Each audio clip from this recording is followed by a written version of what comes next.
जय हिंद दोस्तों, रोजगार मंत्रा में आप सभी का स्वागत है। मैं लौकू सर चलता हूं लेकर एनसीईआरटी की सीरीज चैप्टर 6 और ये क्लास 6 हिस्ट्री का है। आगे बढ़ते हैं। आपके इसके 5 चैप्टर हो चुके हैं। तो ये कौन है? ये जो लड़की दिख रही इसका नाम है अनघा, जो सैर पर निकली है और कहाँ जा रही? विद्यालय जा रही है। वो रात महाराष्ट्र से वाराणसी उत्तर प्रदेश की ट्रेन पकड़ती है और उसकी स्टेशन पर कौन आया है? माँ ने अध्यापिका से कहा, उनकी मतलब ये टूर पर जा रही हैं बच्चों के साथ, उनकी टीचर भी हैं।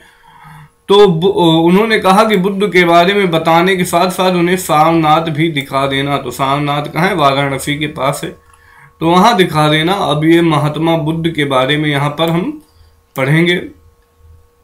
तो महात्मा बौद्ध धर्म के संस्थापक कौन थे? सिद्धार्थ थे, जिन्हें गौतम के नाम से भी जाना जाता है। इनका जन्म लगभग 2500 वर्ष पूर्व हुआ था। यह वह समय था जब लोगों के जीवन में परिवर्तन हो रहे थे, जैसे हमने अध्याय 5 में पढ़ा है। महाजनपदों में कुछ राजा और उनके बहुत शक्तिशाली हो गए थे। तो ये बहुत शक्तिशाली हो गए थे राजा वगैरह। हजारों साल बाद फिर से नगर उभर रहे थे। गांवों के जीवन में भी बदलाव आ रहा था। इसको हम अध्याय 9 में देखेंगे। बहुत से विचारक इन परिवर्तनों को समझने का प्रयास कर रहे थे। वे जीवन के बच्चों को अर्थ को भी जानना चाह रहे थे। कुछ क्षत्रिय थे तथा शाक्य नामक एक छोटे से गण से संबंधित थे। तो बुद्ध क्या है? बुद्ध क्षत्रिय थे और शाक्य नामक उनका गणराज्य था।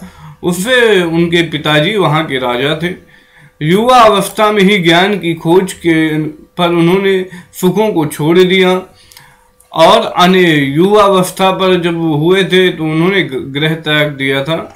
अनेक वर्षों तक वो भ्रमण करते रहे और अनेक विचारकों से मिलकर चर्चा करते रहे और अंततः ज्ञान प्राप्त के लिए स्वयं उन्होंने रास्ता ढूंढने का निश्चय किया। उन्होंने बोध गया बिहार, ये चीज इंपॉर्टेंट है कि बोध गया कहाँ है? तो बोध गया है बिहार में। पीपल के वृक्ष होता है उसी को बोलते हैं। तो बिहार में एक जिला भी बन चुका है बोध गया। बिहार में एक पीपल के नीचे कई दिनों तक तपस्या की, अतः उन्हें ज्ञान प्राप्ति हुआ। इसके बाद वे बुद्ध के रूप में जाने लगे और यहाँ से वाराणसी के निकट स्थित सारनाथ गए। कहाँ गए? सारनाथ, ये इंपॉर्टेंट है, जहाँ उन्होंने पहली बार उपदेश दिया। और यहाँ पर पहली बार उपदेश कहाँ देते हैं महात्मा बुद्ध? तो सारनाथ में देते हैं। कुशीनारा में मृत्यु हो गई थी उनकी। तो पहले का शेष जीवन उन्होंने पैदल ही एक स्थान से दूसरे स्थान की यात्रा करने में और लोगों को शिक्षा देने में व्यतीत किया। तो महात्मा बुद्ध की मृत्यु कहाँ हुई थी? तो महात्मा बुद्ध की मृत्यु हुई थी कुशीनारा पर। तो ये चीज याद रखना कि कुशीनारा पर उन्होंने क्या किया था? मृत्यु हो गई थी। सारनाथ में पहला उपदेश दिया था। ज्ञान के प्राप्ति बोध गया में हुई थी। और इनके बचपन का नाम कौन था? सिद्धार्थ था, और जिन्हें गौतम के नाम से भी जाने जाते हैं। और इनका जन्म कब हुआ था? लगभग 2500 वर्ष पूर्व हुआ था। और इनके पिताजी किस गणराज्य से थे? तो शाक्य गणराज्य से, और ये क्षत्रिय थे। तो बुद्ध ने शिक्षा दी कि यह जीवन कष्टों और दुखों से भरा हुआ है और ऐसा हमारी इच्छाओं और लालसाओं के कारण होता है। कभी कभी हम जो चाहते हैं वो प्राप्त कर लेते हैं, लेने के बाद भी संतुष्ट नहीं होते हैं एवं अधिक वस्तुओं को पाने की इच्छा करने लगते हैं। बुद्ध ने इस लिप्सा को त्रिज्ञा या तृष्णा कहा है। बुद्ध ने शिक्षा दी कि आत्म संयम अपनाकर हम अपनी लालसा से मुक्त पा सकते हैं। ये बुद्ध ने बताया है कि इच्छाएं मनुष्य की बढ़ती रहती हैं और वो जीवन भर कुछ न कुछ मांगता ही रहता है और कुछ न कुछ चलता रहता है। ये है सारनाथ का स्तूप, जो इस इमारत को स्तूप के नाम से जाना जाता है। यहीं पर बुद्ध ने अपना सर्वप्रथम उपदेश दिया। इसी घटना की स्मृति में यहाँ स्तूप का निर्माण कराया गया, यहाँ पर निर्माण कराया गया। लोगों ने दयालु होने तथा मनुष्यों के साथ साथ जानवरों के जीवन का भी आधार होने की शिक्षा दी। वे मानते थे कि हमारे कर्मों के परिणाम चाहे वे अच्छे हो या बुरे हो, हमारे वर्तमान जीवन के साथ साथ बाद के जीवन को भी प्रभावित करते हैं।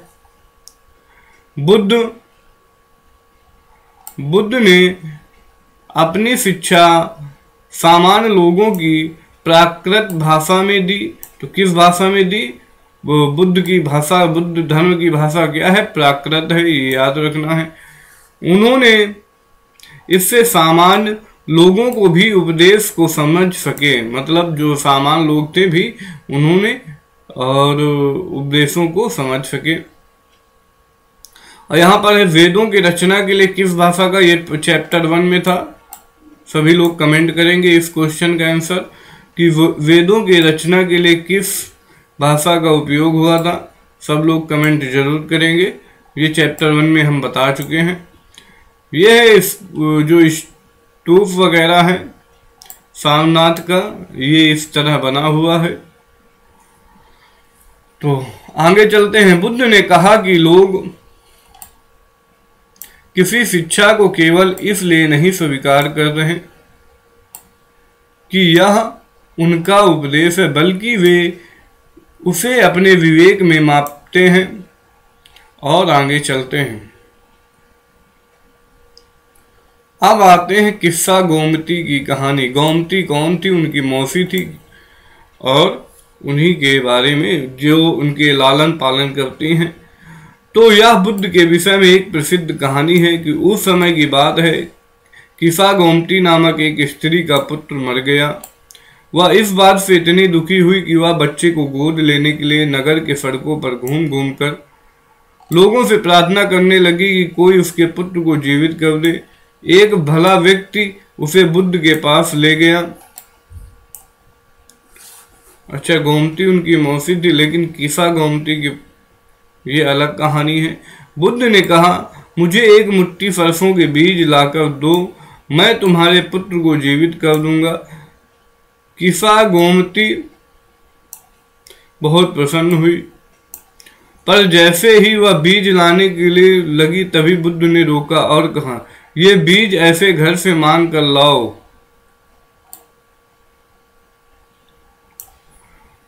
जहां किसी की मृत्यु ना हुई हो। किस्सा गोमती एक दरवाजे से दूसरे दरवाजे जाने लगी, लेकिन जहां भी गई पाया कि हर घर में किसी न किसी के पिता, माता, बहन, भाई, पति, पत्नी, बच्चे, चाचा, चाची, दादा, दादी की मृत्यु हुई थी। बुद्ध दुखी माँ को क्या शिक्षा देने का प्रयास कर रहे थे? तो यहाँ पर यह देने की मतलब किसी न किसी की मृत्यु अवश्य होती है और मृत्यु से व्यक्ति बच नहीं सकता है। तो उपनिषद क्या है? उन्होंने उपनिषद दिया। जिस समय बुद्ध उपदेश दे रहे थे उसी समय भी थोड़ा पहले दूसरे अन्य चिंतक भी कठिन प्रश्नों का उत्तर ढूंढने का प्रयास कर रहे थे। उनके कुछ मृत्यु के बाद भी जीवन के बारे में जानना चाहते थे, जबकि अन्य यज्ञों की उपयोगिता के बारे में जानने की उत्सुक थे। इसमें से अधिकांश चिंतकों का यह मानना था कि इस विश्व में कुछ ऐसा तो होता है जो कि स्थायी है और जो मृत्यु के बाद भी बचा रहता है। उन्होंने इसका वर्णन आत्मा और ब्रह्मा तथा सार्वभौम आत्मा के रूप में किया है। वे मानते थे वे मानते थे कि अंततः आत्मा तथा ब्रह्मा एक ही है। ये उपनिषद में दिया गया है। ऐसे विचारों का संकल्प उपनिषदों में हुआ है। उपनिषद उत्तर वैदिक ग्रंथों का हिस्सा है। उपनिषद का शाब्दिक अर्थ है गुरु के समीप बैठना। तो ये चीज आपको बिल्कुल याद रखना है। उपनिषद का मतलब क्या होता है, उपनिषद का मतलब क्या होता है, ये सुपर टेट में पूछा गया क्वेश्चन है। तो उपनिषद का अर्थ क्या होता है? उपनिषद मतलब होता है गुरु के समीप बैठना।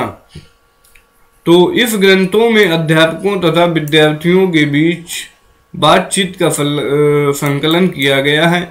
प्रायः वे विचार सामान्य वार्तालाप के रूप में प्रस्तुत किए गए हैं। ये टीचर और शिक्षक के बीच वार्तालाप है। भारतीय दर्शन की 6 पद्धतियां। खड़ दर्शन सदियों से भारत द्वारा सत्य की बौद्धिक खोज का प्रतिनिधित्व दर्शन की 6 शाखाओं में किया गया है।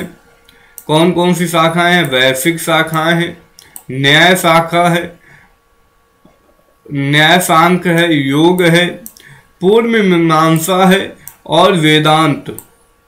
वेदांत को ही बोलते हैं क्या? उत्तर मीमांसा।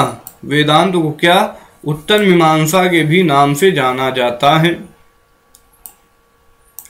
तो दर्शन की ये इन 6 पद्धतियों की स्थापना क्रमशः, अब वैश्विक दर्शन की स्थापना किसने किया? मोस्ट इंपॉर्टेंट है, यहाँ से पेपर में तुम्हें जरूर मिलता है, ये आपको याद रखना है। एनसीईआरटी का है, ये पेपर में जरूर आता है कि कौन से दर्शन के कौन से ऋषि हैं जिन्होंने बनाया है। तो वैश्विक दर्शन के हैं ऋषि कणाद, और न्याय दर्शन के हैं गौतम कपिल, और योग के हैं पतंजलि, पूर्व मीमांसा के जैमिनी, और वेदांत के व्यास हैं या उत्तर मीमांसा के व्यास द्वारा मानी गई है, जो आज में देश में बौद्धिक चर्चा की दिशा देते हैं। जर्मन मूल के ब्रिटिश भारतविद फ्रेडरिक मैक्स मूलर के अनुसार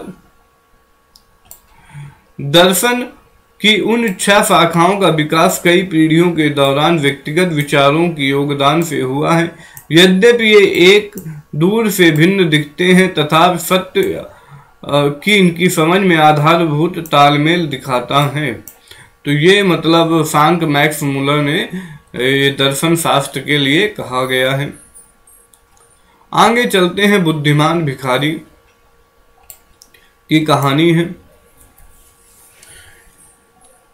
यह वार्तालाप छंदोग उपनिषद नामक प्रसिद्ध उपनिषद की एक कहानी पर आधारित है। सैनक व अभि प्रताड़ित नामक 2 ऋषि सार्वभौम आत्मा की उपासना करते थे। एक बार ज्यों ही वो भोजन करने के लिए बैठे तो एक भिखारी आया और भोजन मांगने लगा। सौनक ने कहा, हम तुम्हें कुछ नहीं दे सकते। भिखारी ने पूछा, विद्वजन आप किसकी उपासना करते हैं? अभिप्रताड़ित ने उत्तर दिया, सार्वभौम आत्मा की। ओह, इसका मतलब आप यह जानते हैं कि सार्वभौम आत्मा संपूर्ण विश्व में विद्यमान है। ऋषि ने कहा, हाँ, यह जानते हैं। भूख भिखारी ने फिर पूछा, अगर यह सार्वभौम आत्मा संपूर्ण जीवन में विद्यमान है तो यह मेरे अंदर भी विद्यमान है। मैं कौन हूँ? मैं इस विश्व का एक भाग ही तो हूँ। तुम सत्य बोल रहे हो युवा ब्राह्मण। इसलिए हे ऋषियों, मुझे भोजन न देकर आप यह सार्वभौम आत्मा को भोजन देने से मना कर रहे हैं। भिखारी की बात की सच्चाई जानकर ऋषियों ने उसे भोजन दे दिया। तो ये था ऋषियों और ब्राह्मणों के बीच वार्तालाप। इन चर्चाओं में भाग लेने वाले अधिकांशतः पुरुष ब्राह्मण व राजा होते थे। कभी कभी गार्गिक जैसी स्त्री विचारक का भी उल्लेख मिलता है। तो ये इम्पोर्टेंट है कि गार्गी क्या थी? एक स्त्री विचारक थी। जो विद्वान थी, विद्वानता के प्रसिद्ध गार्गी राज दरबारों में होने वाले वाद विवाद में भाग लिया करती थी। तो ये विद्वान थी और जो राजाओं के राज दरबार में किसी राजा की उसमें रहती थी। व्यक्ति के इस तरह के वाद विवाद में बहुत कम ही हिस्सा लेते थे। इस तरह का प्रसिद्ध अपवाद सत्यकाम जबाल का है, जबाल भी है। सत्यकाम जबाल का नाम उसकी दासी मां के नाम पर पड़ा। सत्यकाम ने मन में सत्य जानने की तीव्र जिज्ञासा उत्पन्न हुई। गौतम नामक एक ब्राह्मण ने उन्हें अपने विद्यार्थी के रूप में स्वीकार किया तथा उनके समय के सर्वाधिक प्रसिद्ध विचारकों में एक बन गई। उपनिषदों में कई विचारकों का विकास बाद में प्रसिद्ध विचारक शंकराचार्य के द्वारा किया गया, जिनको हम चैप्टर 7 में पढ़ेंगे। इसके बाद ज्येष्ठ शंकराचार्य के बारे में पढ़ना है। आगे चलते हैं।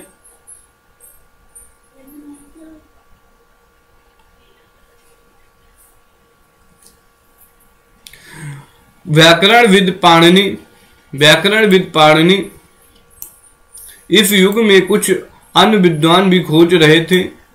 उसी प्रसिद्ध विद्वानों में एक पाणिनि में संस्कृत भाषा के व्याकरण की रचना की। उन्होंने स्वरों तथा व्यंजनों को एक विशेष क्रम में रखकर उनके आधार पर सूत्रों की रचना की। ये सूत्र बीज गणित के सूत्रों में से काफी मिलते जुलते हैं। इस प्रयोग पर उन्हें संस्कृत भाषा के प्रयोगों के लिए लघु सूत्रों लगभग 3000 के रूप में लिखा। तो महर्षि पाणिनि संस्कृत के क्या माने जाते हैं? संस्कृत व्याकरण के रचयिता माने जाते हैं। जैन धर्म, आगे चलते हैं, जैन धर्म के बारे में पढ़ते हैं। इस युग में अर्थात लगभग 2500 वर्ष पूर्व जैन धर्म के 24वें तथा अंतिम तीर्थकर वर्धमान महावीर थे। उन्होंने विचारों का प्रसार किया। तो वे अभी अपने विचारों का प्रसार करते हैं। और कौन थे? वर्धमान महावीर थे। और जो कौन से तीर्थकर हुए? 24वें अंतिम तीर्थकर हुए।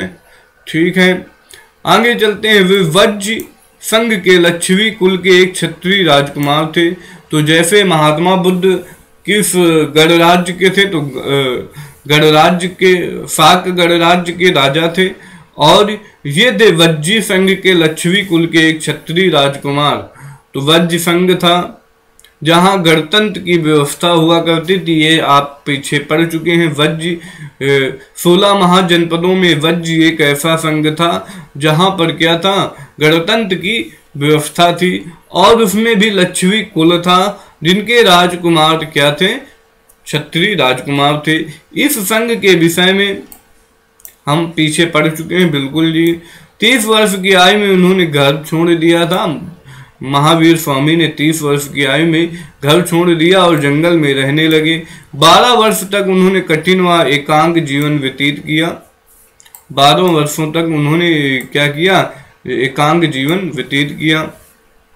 उनकी शिक्षा सरल थी। सत्य जानने की इच्छा रखने वाले प्रत्येक स्त्री व पुरुष को अपना घर छोड़ देना चाहिए। उन्होंने कहा था कि जिनको सत्य जानना है उन्हें अपना घर या पुरुषों को घर छोड़ देना चाहिए। उन्होंने अहिंसा के नियमों का कड़ाई से पालन करना चाहिए, अर्थात किसी भी जीवन को ना तो नष्ट किया देना चाहिए और ना ही उसकी हत्या करनी चाहिए। महावीर का कहना था सभी जीव जीना चाहते हैं, सभी के लिए जीवन प्रिय है। महावीर ने अपनी शिक्षा प्राकृत में दी। तो इन्होंने भी किस इसमें दिया है? प्राकृत में दिया है। यही कारण है कि जन भी उनके साथ और उनके अनुयायियों की शिक्षा को समझ सके। देश के अलग अलग हिस्सों में प्राकृत के अलग अलग रूप प्रचलित थे। प्रचलन क्षेत्र के आधार पर ही उन्होंने अलग अलग नाम थे। जैसे मगध में बोली जाने वाली प्राकृत मगधी कहलाती थी। तो जो मगध में बोली जाती है बिहारी भाषा का ही एक रूप है मगधी। तो मगधी बोली जाती थी। जैन नाम से जाने जाने वाले महावीर के अनुयायियों को भोजन के लिए शिक्षा मांग कर सादा जीवन बिताना होता था। उन्होंने पूरी तरह ईमानदार होना पड़ता था तथा चोरी न करने की उन्हें सख्त हिदायत थी। उन्होंने ब्रह्मचर्य का पालन करना होता था। पुरुषों को वस्त्रों सहित सब कुछ त्याग देना पड़ता था। तो पुरुष जो होते थे वस्त्र सब कुछ त्याग देते थे और भिक्षा मांगकर ही जीवन यापन करते थे। जैन शब्द जिन शब्द से लिया गया है। जिन का अर्थ होता है विजेता। महावीर के लिए जिन शब्द का प्रयोग हुआ है, क्यों हुआ है तो बताएं। ये क्या थे? विजेता थे। अधिकांश विजेता मतलब लोगों को उपदेश देना और बिना हिंसा से ही लोगों को जीत लेना और अपना अनुयायी बना लेना। तो ये क्या था कि जैन धर्म ने ही चालू किया। अधिकांश व्यक्तियों के लिए एक ऐसे कड़े नियमों का पालन करना बहुत कठिन था। फिर भी हजारों व्यक्तियों ने एक नई जीवन शैली को जानने और सीखने के लिए अपने घरों को छोड़ दिया। कई अपने घरों पर ही रहे और भिखुरी बने लोगों को भोजन प्रदान कर उनकी सहायता करते रहे। मुख्यतः व्यापारियों ने जैन धर्म का समर्थन किया। किसानों के लिए इन नियमों का पालन अत्यंत कठिन था क्योंकि फसल की रक्षा के लिए उन्हें कीड़े मकोड़े को मारना पड़ता था। बाद की सदियों में जैन धर्म उत्तर भारत के कई हिस्सों के साथ साथ गुजरात, तमिलनाडु, कर्नाटक में भी फैल गया। महावीर तथा उनके अनुयायियों की शिक्षाएं कई शताब्दियों तक मौखिक रूप में ही रही। वर्तमान रूप में उपलब्ध जैन धर्म की शिक्षाएं लगभग 1500 वर्ष पूर्व गुजरात के वल्लभी नामक स्थान पर पाई गई थी। तो ये अब हम वल्लभी नामक स्थान पर 1500 पूर्व गुजरात में पाई गई थी, जो लिखित रूप में पाई गई। चलते हैं संघ। संघ क्या है? महावीर तथा बुद्ध दोनों को ही मानना था कि घर का त्याग करने पर ही सच्चे ज्ञान की प्राप्ति हो सकती है। ऐसे लोगों को उन्होंने संघ नामक संगठन बनाया जहां पर घर त्याग करके रहने वाले लोग एक साथ रह सके। तो ये था संघ। तो संघ में रहने वाले बौद्ध भिक्षुओं के लिए बनाए गए नियम विनय पिटक नामक ग्रंथ में मिलते हैं। तो जो बौद्ध को मानते थे उनका पवित्र ग्रंथ क्या था? विनय पिटक था। तो विनय पिटक से हमें पता चलता है कि संघ में पुरुषों और स्त्रियों के रहने की अलग अलग व्यवस्था थी। सभी व्यक्ति संघ में प्रवेश ले सकते थे। हालांकि संघ में प्रवेश के लिए बच्चों को अपने माता पिता से, दासों को अपने स्वामी से, राजा के यहाँ काम करने वाले लोगों को राजा से तथा कर्जदारों को अपने देनदारों से अनुमति लेनी होती थी। एक स्त्री के लिए अपने पति से अनुमति लेनी होती थी। तो ये अनुमतियां लेनी होती थी। संघ में प्रवेश वाले स्त्री पुरुष बहुत सादा जीवन जीते थे। वे अपना अधिकांश समय ध्यान करने में बिताते थे और दिन के एक निश्चित समय में वे शहरों तथा गांवों में जाकर भिक्षा मांगते थे। यही कारण कि उन्हें भिक्षु तथा भिक्षुड़ी, साधु भिखारी के लिए प्राकृत शब्द कहा गया है। तो ये भिक्षु तथा भिक्षुड़ी क्या है? भिखारी के लिए, साधु भिखारी के लिए प्राकृत सादा भाषा में कहा जाता है। वे आम लोगों को शिक्षा देते थे और साथ ही एक दूसरे की सहायता भी करते थे। तो ये यहाँ पर कंप्लीट होता है। आगे चलते हैं। किसी की तरह आपसी लड़ाई से निपटारा करने के लिए प्रायः बैठकें भी किया करते थे। संघ में प्रवेश लेने वाले ब्राह्मण में क्षत्रिय, ब्राह्मण, व्यापारी, मजदूर, नाई, गणिकाएं तथा दास शामिल थे। इन्होंने कई लोगों को बुद्ध की शिक्षाओं के विषय में लिखा। कुछ लोगों ने संघ के अपने जीवन के विषय में सुंदर कविताएं की रचना की। पिछले अध्याय में वर्णित संघ और संघ के बीच दो भिन्नताएं बताओ। तो जो पिछले अध्याय में संघ था वो वच्छवी संघ था और ये महात्मा बुद्ध का संघ है। पहाड़ी को काट कर बनाई गई एक गुफा है।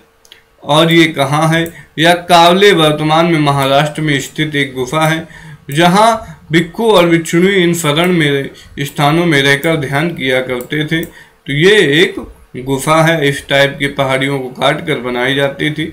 आगे चलते हैं विहार। विहार क्या है? जैन तथा बौद्ध भिक्षु पूरे साल के एक स्थान से दूसरे स्थान घूमते हुए वे उपदेश दिया करते थे। केवल वर्षा ऋतु में जब यात्रा करना कठिन हो जाता था तब वे एक स्थान पर ही निवास करते थे। ऐसे समय पर अपने अनुयायियों द्वारा उद्यानों पर बनाए गए अस्थायी निवासों में अथवा पहाड़ी क्षेत्रों में प्राकृतिक गुफाओं में रहते थे, उसी को विहार बोलते थे। जैसे जैसे समय बीतता गया भिक्षु भिक्षुणियों ने स्वयं और उनके समर्थकों ने अधिक स्थायी शरणार्थियों की आवश्यकता का अनुभव किया। तब कई शरण स्थल बनाए गए जिन्हें विहार कहा गया। आरंभिक विहार लकड़ी के बनाए गए, बाद में उन्हें निर्माण में ईंटों का प्रयोग होने लगा। पश्चिम भारत में विशेषकर कुछ विहार को पहाड़ियों को खोद कर बनाए गए। तो विहार जो पहाड़ियों को खोद कर बनाए गए थे पश्चिम भारत में। आगे चलते हैं। एक बौद्ध ग्रंथ को ज्ञात करना होता है। जिस तरह महासागरों से मिलने पर नदियों को अलग अलग पहचान समाप्त हो जाती है, उसी तरह बुद्ध के अनुयायी जब भिक्षुओं की श्रेणी में प्रवेश करते हैं तो अपना वर्ण, श्रेणी और परिवार सब त्याग देते हैं। प्रायः किसी धनी व्यापारी, राजा तथा भूस्वामी द्वारा दान में दी गई भूमि पर विहार का निर्माण होता था। स्थानीय व्यक्ति भिक्षु भिक्षुणियों के लिए भोजन, वस्त्र एवं दवाई देकर आते थे। इसके बदले में भिक्षु और भिक्षुणी लोगों को शिक्षा देते थे। लोग आगे आने वाले शताब्दी में बौद्ध धर्म उपमहाद्वीपों के विभिन्न हिस्सों के साथ साथ बाहरी क्षेत्रों में भी फैल गए थे। तो ये है कि जो किसी भी धर्म का व्यक्ति आता था और वो अपना अनुयायी बौद्ध धर्म को पालन कर सकता था, उसकी कोई जात वर्ण व्यवस्था नहीं थी। आश्रम व्यवस्था में जैन और बौद्ध धर्म जिस समय लोकप्रिय हो रहे थे, लगभग उसी समय ब्राह्मण ने आश्रम व्यवस्था का विकास किया। यहाँ आश्रम शब्द का तात्पर्य लोगों द्वारा रहने तथा ध्यान करने के लिए उपयोग में आने वाले स्थान से नहीं, बल्कि इसका तात्पर्य जीवन के एक चरण से है। कौन से आश्रम है? ब्रह्मचर्य, गृहस्थ, वानप्रस्थ और संन्यास। ये बिल्कुल याद रखना है आपको। 4 आश्रम होते थे। कौन कौन से होते थे? ब्रह्मचर्य होता था, गृहस्थ होता था, वानप्रस्थ होता था, संन्यास। तो वानप्रस्थ मतलब जंगल में जाकर तपस्या करना। ब्रह्मचर्य के अंतर्गत ब्राह्मण, क्षत्रिय तथा वैश्य से यह अपेक्षा की जाती है कि इस चरणों के दौरान वे सादा जीवन बिताकर वेदों का अध्ययन करेंगे। गृहस्थ आश्रम के अंतर्गत विवाह कर एक गृहस्थ के रूप में रहना होता था और वानप्रस्थ के अंतर्गत उन्हें जंगल में रहकर साधना करनी होती थी। अतः उन्हें सब कुछ त्याग कर बाद में सन्यासी बन जाना होता था। तो 4 आश्रम होते थे। आश्रम व्यवस्था में लोगों को अपने जीवन का कुछ हिस्सा ध्यान में लगाने पर बल दिया जाता था। प्रायः स्त्रियों को वेद पढ़ने की अनुमति नहीं थी। ये याद रखना है कि वेद पढ़ने की अनुमति स्त्रियों को नहीं थी। उन्हें अपने पतियों द्वारा पालन किए जाने वाले आश्रमों का ही अनुसरण करना होता था। तो ये चीज है कि 4 वर्ण थे, आश्रम वर्ण थे। अन्न इतलफ में ईरान को ढूंढेंगे। जरथुस्त्र एक ईरानी पैगंबर थे। इनकी शिक्षाओं का संकलन जेंद अवेस्ता नामक ग्रंथ में मिलता है। जेंद अवेस्ता की भाषा तथा उनके वर्णित रीति रिवाज वेदों की भाषा और रीति रिवाजों से काफी मिलते जुलते हैं। जरथुस्त्र की मूल शिक्षा का सूत्र सद्विचार, सद्वचन और सद्कार्य है। ही सद बल सत प्रार्थना और सद्विचार प्रदान कीजिए, उन्हें जरिए हम शांति बना सकें। 1000 से अधिक वर्षों तक जरथुस्त्रवाद ईरान पर एक प्रमुख धर्म रहा। बाद में कुछ जरथुस्त्रवादी ईरान में आकर गुजरात और महाराष्ट्र के तटीय नगरों में बसे और ये लोग आज के पारसियों के पूर्वज हैं। जो पारसी धर्म है उसके पूर्वज हैं। तो यहाँ पर हमें उपयोगी शब्द देखना है कौन कौन से हैं। प्रज्ञा है, तृष्णा है, प्राकृत है, आत्मा है, ब्रह्मा है, उपनिषद है, जैन है, अहिंसा है, भिक्षु है, संघ है, विहार है और आश्रम है। 4 आश्रम है। तो ये चीज हो गया है। और यहाँ पर हमें याद करना है बुद्ध के लोगों ने अपने विचारों का प्रयास किन किन बातों पर जोर दिया। सत्य व गलत में बुद्ध ने पशुबल को बढ़ावा दिया, बिल्कुल नहीं बढ़ावा दिया था। बुद्ध द्वारा प्रथम उपदेश सारनाथ देने का कारण इस जगह महत्व बिल्कुल सही है, प्रथम उपदेश दिया था। और बुद्ध ने शिक्षा दी कि कर्म को हमारे जीवन पर कोई प्रभाव नहीं पड़ता है। बुद्ध ने बौद्ध गया में ज्ञान प्राप्त हुआ, ये गलत है। और ये उपनिषद और विचारकों को मानना था आत्मा और ब्रह्मा वास्तव में एक ही है, बिल्कुल सही। उपनिषद ने विचारकों को कई प्रश्न उत्तर देने चाहते थे। महावीर की प्रमुख शिक्षाएं क्या थी, ये हमें लिखना है। तो उपनिषदों में के विचारक जैन, महावीर और बुद्ध लगभग 2500 वर्ष पूर्व हुए। जैन ग्रंथों का लेखन लगभग 1500 वर्ष पूर्व मिला है, जो गुजरात में मिला है। तो ये यहाँ पर जैन धर्म यहाँ पर और बौद्ध धर्म लगभग कंप्लीट होता है। जो इनके इम्पोर्टेंट चीज़ें थी हमने हाईलाइट कर दिया है। आई होप आपको क्लास समझ में आई होगी। अगर आपको क्लास समझ में आई है तो अपने दोस्तों को शेयर जरूर करें, वीडियो को लाइक करें, कमेंट करें। आई होप मिलते हैं आपसे अगली क्लास पर। जय हिंद, जय भारत।